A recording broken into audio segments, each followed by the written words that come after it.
Breaking news this morning. As of yesterday, the ceasefire between the United States and Iran is effectively over. The footage circulating right now shows Bandar Abbas, Iran's most critical southern naval installation, lit up by strikes in the early hours, alongside other sites hit across the country. This is a CENTCOM precision strike package. American munitions found Iranian air defense systems, coastal radars, IRGC fast attack boats, and IRGC headquarters buildings, the exact infrastructure Iran had just used to strike 3 commercial ships in the Strait of Hormuz. The U.S. hit more than 80 targets in a single night. More than 60 IRGC fast attack boats were eliminated. Qeshm Island, the northern choke point of the strait itself, was struck. Bandar Abbas was struck. Sirik was struck. Explosions were also reported on Kharg Island, the vital hub for Iran's oil exports, and near Bushehr, home to Iran's nuclear power plant complex. Here's the sequence that got us here, and it's worth being precise about the timeline because it explains exactly why this exploded the way it did. Iran's supreme leader was assassinated back in February in a joint American and Israeli operation. Iran spent the following months negotiating a ceasefire, eventually agreeing to a memorandum of understanding that included guaranteed fee-free passage through the Strait of Hormuz. Then Iran's own supreme leader's funeral began, a multi-day national mourning period, and Tehran used that same funeral week, a period it had itself flagged as too sensitive for active diplomacy, to strike 3 commercial vessels transiting the strait. That's the part that turned this from simmering tension into an active resumption of hostilities. So this is genuinely insane when you sit with it for a second. This is what it looks like when a fractured regime, one whose senior leadership can't agree on how to actually close out a negotiation, decides its real goal is extorting an international waterway indefinitely, rather than accepting the deal already on the table. Let's go to what the American president actually said, because it's about as blunt as presidential rhetoric gets. Asked directly whether the ceasefire is done and whether the memorandum itself is dead, he said, "For me, I think it's over." He continued calling Iran's leadership scum, sick people led by sick people, vicious and violent, adding that if they had a nuclear weapon, they'd use it. As far as he's concerned, it's over. He said he'd let his negotiators, Steve Witkoff and Jared Kushner, continue working the diplomatic angle if Iran wants to keep talking, calling them good people, but that Tehran would have to come back to him directly. He described the broader pattern of Iran's negotiating behavior as a waste of time, accusing Iranian officials of agreeing to terms behind closed doors, and then walking outside to tell the press an entirely different story, denying the substance of what had just been agreed to. He called it something close to insanity, saying there's something fundamentally wrong with people who operate that way. Then came the CENTCOM statement itself, and this is where the actual scale of the operation becomes clear. U.S. Central Command announced it had completed a new round of offensive strikes in Iran, hitting more than 80 targets with precision munitions as an immediate response to Iran's attacks on commercial vessels transiting the strait. American forces struck Iranian air defense systems, command and control networks, coastal radar sites, anti-ship missile capabilities, and more than 60 Islamic Revolutionary Guard Corps small boats in and around the strait, specifically to degrade Iran's ability to keep threatening international commerce moving through that corridor. CENTCOM named the vessels Iran had targeted: the Marshall Islands flagged tanker Al Rayyan, the Saudi flagged tanker Wadan, and the Liberian flagged tanker Cyprus Prosperity. CENTCOM's language was direct, calling the Iranian aggression unwarranted and a clear, dangerous violation of the ceasefire that undermines freedom of navigation, and stating plainly that U.S. forces remain postured and prepared to hold Iran accountable whenever the agreement isn't honored. Looking at the footage itself, the ordnance involved appears substantial, consistent with either 500-pound or 2,000-pound class munitions hitting coastal radar sites and IRGC headquarters buildings, the kind of strike package built to permanently disable infrastructure, rather than just disrupt it temporarily. One U.S. official described these particular strikes as bigger than previous American retaliatory strikes against Iran, and confirmed they were carried out using a combination of Air Force jets and Navy tactical aircraft working together. It's worth being honest about what's actually happening at a strategic level here, because it says something important about the nature of the regime currently in charge in Tehran. The Islamic Republic operates as an occupying force over the actual population of Iran. Extremist clerics and IRGC commanders who don't represent ordinary Iranians any more than they represent rational actors in a negotiation. What you're watching is a leadership structure so fractured internally that its senior figures can't coordinate a coherent negotiating position, while individual regional commanders, particularly those profiting most directly from control of the strait, keep making unilateral decisions to escalate regardless of what the broader leadership in Tehran has actually agreed to on paper. The financial incentive here is real and substantial. Analysts have estimated Iran could generate close to $90 billion a year if it successfully established exclusive control and tolling authority over the strait. That's the kind of number that explains why individual commanders keep taking the risk of provoking American strikes, rather than simply standing down and honoring the ceasefire they signed onto. Iran's retaliation came fast, and it followed almost exactly the pattern from the last time this exact cycle played out in late June. According to Iran's own semi-official state media, the IRGC launched a salvo of drone and missile strikes at what it called key U.S. military facilities across Bahrain and Kuwait. Bahrain's Ministry of Interior issued warnings for civilians to seek shelter. Kuwait's armed forces confirmed they detected and successfully intercepted ballistic missiles and drones breaching their airspace. Iran also shot down an American MQ-9 Reaper drone over Bushehr province, and Iranian state media described these counterattacks as merely an initial response, with a spokesperson for Iran's Parliamentary National Security Committee posting that Iranians would deliver what he called a hard slap in response to the American strikes, invoking the late Supreme Leader's teaching that Iranians should not fear America, and urging people to wait for that promised response. Iran's parliamentary speaker Mohammad Bagher Kalibaf issued his own direct warning on social media, writing that America still hasn't learned that bullying and breaking promises are no longer cost-free, and stating plainly, if you strike, you'll get hit. He added that the United States shouldn't flail around pointlessly or it would sink even deeper, insisting the Strait of Hormuz will only open through what he called Iranian arrangements, not American threats. Iran's foreign minister, Abbas Araghchi, pushed back specifically against the president's characterization of Iran's leadership, posting that insults directed at the Iranian people don't diminish the country's greatness, and that Iranians are known for their civility, culture, and strong moral values, adding that Iran doesn't answer vulgarity with vulgarity, but with action, in his words, fearlessly and with great valor. Now to the actual strike package itself, because understanding what hardware was likely involved tells you something real about how this operation was built. Munitions of this size and precision, consistent with 2,000-pound class GPS-guided bombs, strongly suggest GBU-31 Joint Direct Attack munitions, weapons with a circular error probability under 10 feet, meaning they land almost exactly where they're aimed regardless of weather or GPS interference attempts.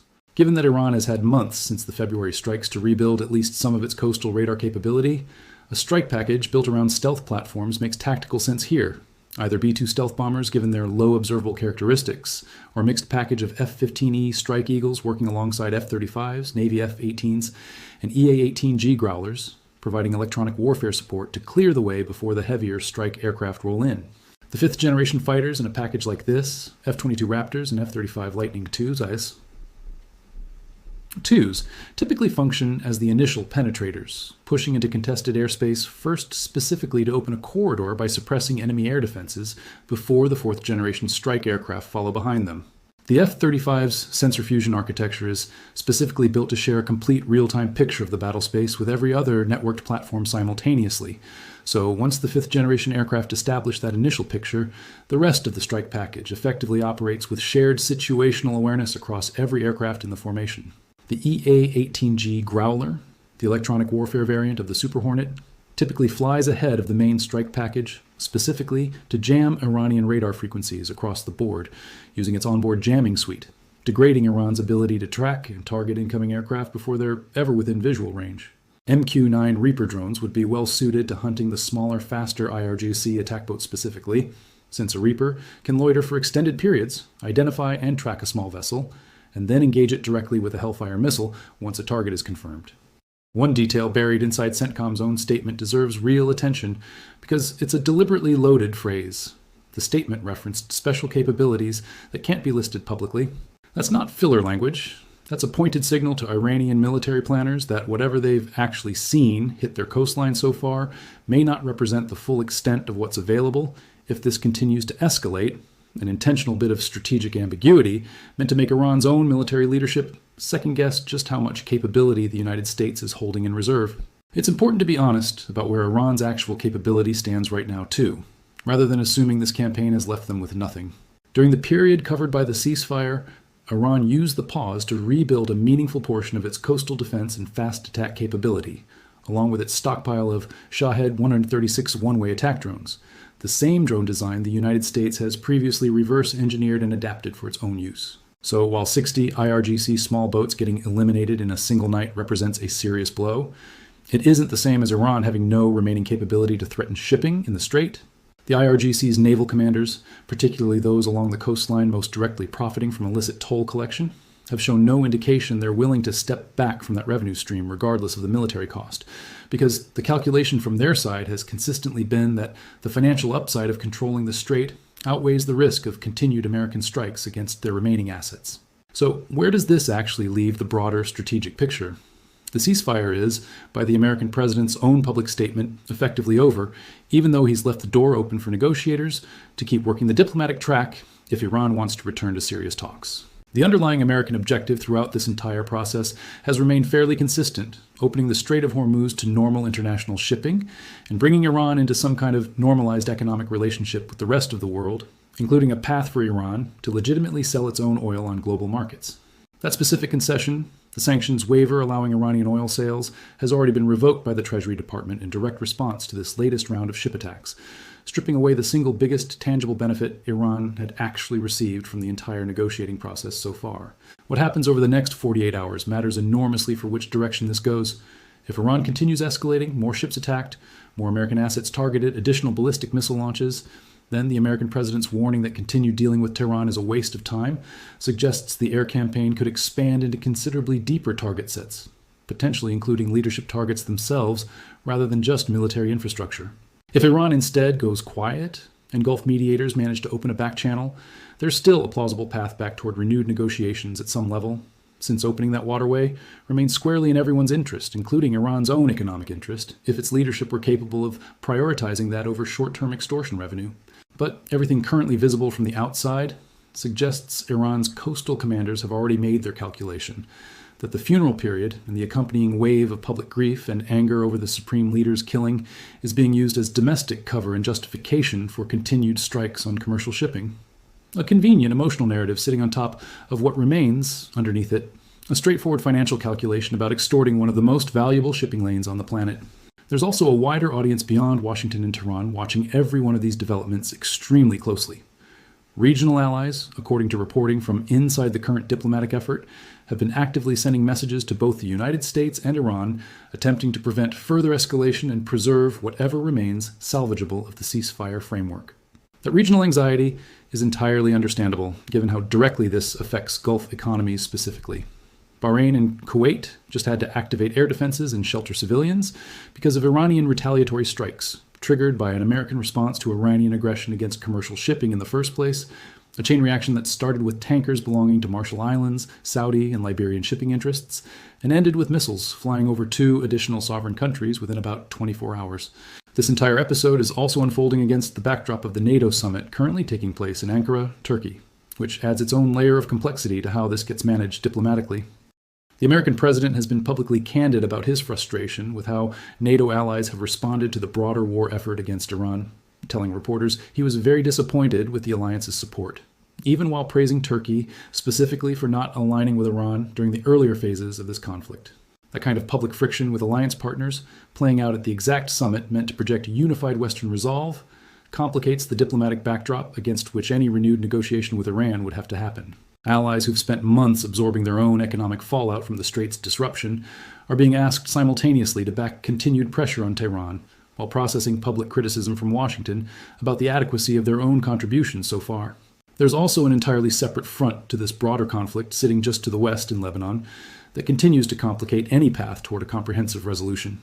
Iranian officials have insisted that any lasting ceasefire between Tehran, Washington, and Israel must also include a full halt to hostilities in Lebanon, where Israeli forces remain present in a significant portion of the country's south. Israel's prime minister has stated the country won't withdraw until Hezbollah no longer poses a credible threat, and while Israel has floated, handing security control of certain designated zones back to the Lebanese military, that handover remains contingent on Hezbollah's disarmament in those same areas, something Lebanon's government has struggled to achieve for years, even before this latest war reignited regional tensions. Every one of these overlapping fronts, the Strait of Hormuz, Lebanon, the funeral-driven domestic pressure inside Iran itself, functions as its own potential trigger point capable of collapsing whatever fragile diplomatic progress gets made on any of the others. Look at the funeral dimension one more time, too, because it's impossible to separate from the military escalation happening in parallel. The week-long mourning period for Iran's assassinated supreme leader has continued to draw large crowds through Tehran, Qom, and into Iraq's holy cities, with the procession scheduled to conclude with burial at the Imam Reza shrine in Mashhad, the supreme leader's own birthplace. As that funeral has continued, mourners have increasingly called for revenge, holding signs and chanting for the deaths of both the American president and Israel's prime minister along the procession route. One mourner told reporters the crowd was there specifically to demonstrate that the late supreme leader's path would continue, vowing that revenge against the United States and Israel would come soon. That's the domestic political backdrop against which Iran's military commanders are operating right now, a population whipped into a specific emotional register of grief and anger that provides exactly the kind of cover a hardline faction needs to justify continued military escalation as righteous retaliation rather than what it actually functions as underneath. A continuation of the exact same extortion strategy toward international shipping that's been running since this conflict first began back in February. None of this happens in isolation from the broader economic reality either. The revoked oil sanctions waiver removes what had been one of Iran's only legitimate paths back toward economic normalization. At the exact moment, its own currency and domestic economy remain under enormous strain from the broader sanctions regime still in place. That's a genuinely difficult position for Iran's pragmatic faction, the officials who actually want a deal to operate from, because every time a coastal IRGC commander decides to strike another tanker for short-term extortion revenue, it undermines the entire economic case the pragmatists are trying to make to their own hardline colleagues about why accommodation with Washington is actually the better long-term play. What's genuinely uncertain right now, and what nobody currently involved in managing this crisis has any confidence about, is whether this specific round of strikes represents the ceiling of this particular escalation cycle, or whether it's simply the latest data point in a pattern that's now repeated at least twice in the span of 2 weeks. Tanker strikes triggering American retaliation, triggering Iranian counter-retaliation against Gulf bases, followed by a tense pause, followed eventually by another round of the exact same cycle. Every time this cycle repeats, the target sets get somewhat larger, the rhetoric gets somewhat harsher, and the diplomatic path back to a durable ceasefire gets somewhat narrower. Whether that trajectory continues, stabilizes, or finally breaks in one direction or the other is likely to become clearer within the next several days. And given how quickly this specific sequence unfolded, from tanker strikes to American retaliation to Iranian counterstrikes on Bahrain and Kuwait in less than 24 hours, there's no reason to expect the pace of developments to slow down anytime soon.